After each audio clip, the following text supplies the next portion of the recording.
Okay, so in this section we are going to look at probability distributions.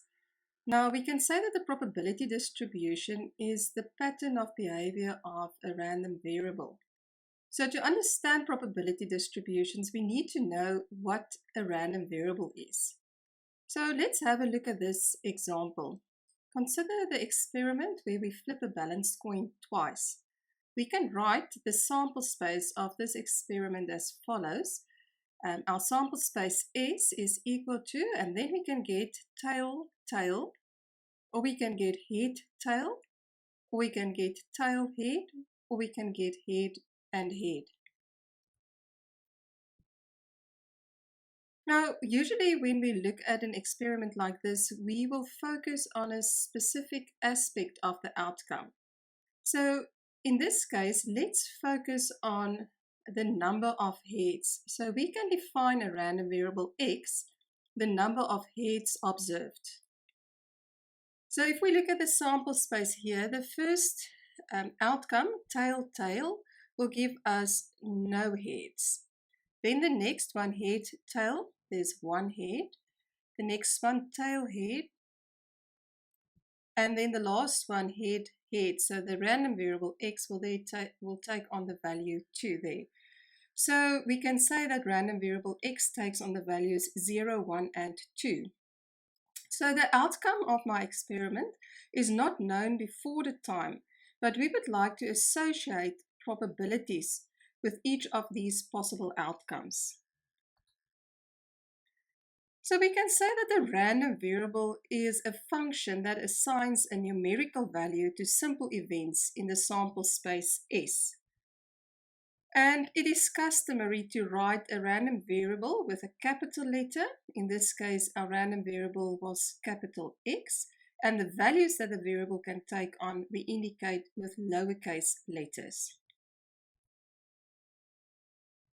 The domain is the set of all the possible values that a random variable can take on. So if we go back to our previous example, we can say that the domain for our random variable x is 0, 1, and 2. Okay, let's look at a few more examples. Suppose that on your way to work you pass 3 traffic lights.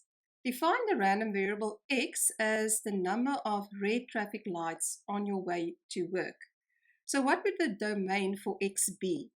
We can say that the domain for x will be, now if you are very lucky, you will have no red traffic lights on your way to work, or you can have 1 or 2, or on an unlucky day, you get 3 traffic lights, all 3 of them on your way to work.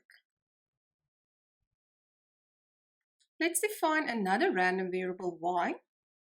We say or we define y as the number of traffic lights that you pass before you get the first green light. Okay, so now we are not only crossing 3 traffic lights, we keep on driving till we get our first green light. So we can say that the domain for our random variable y, so if your first traffic light is green, then you have passed no traffic lights before you got your first green one, so it can be a 0. If you have to pass 1 and then your second one is green, then your random variable y will be a 1 or a 2 or a 3, and that can go on and on. Okay, let's look at another one. The first traffic light on your way to work has a cycle of 90 seconds.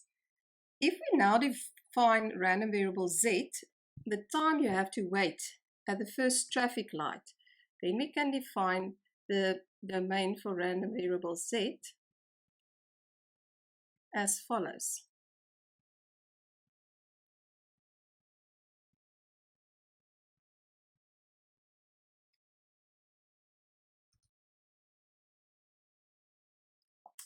Okay, so we can distinguish between discrete and continuous random variables.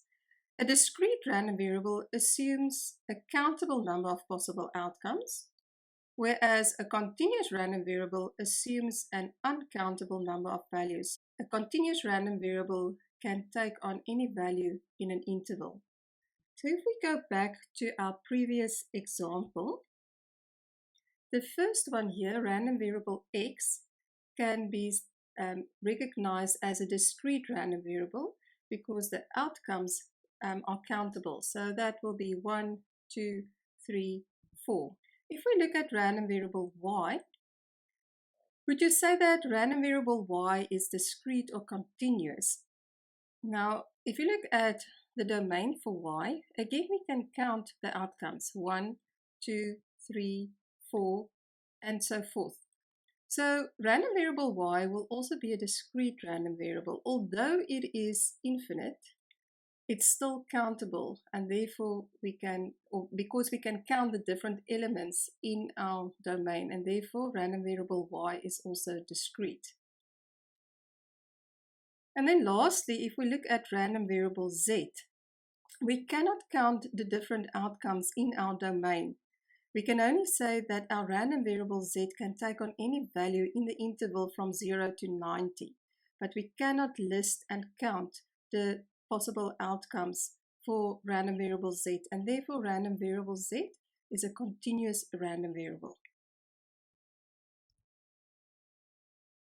Okay, so for the rest of this section, we are going to focus on discrete random variables. And then at a later stage, we will come back to continuous random variables.